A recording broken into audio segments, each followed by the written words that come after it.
Hello everyone and welcome back to our channel. In today's video, I'm going to show you how to remove unwanted people from your photo in Snapseed. If you're new to Snapseed and you don't know how to do that, I'm going to show you an easy hack to do it. So without any further ado, let's get into it. At first, open the Snapseed app on your phone. Now, click on the plus icon to choose the photo that you want to edit.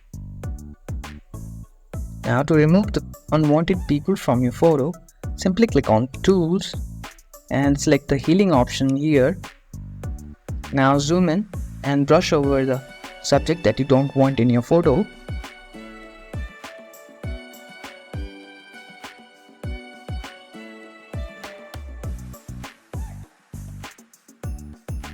Review your photo before saving changes, and once you're happy with the photo, click here to save changes.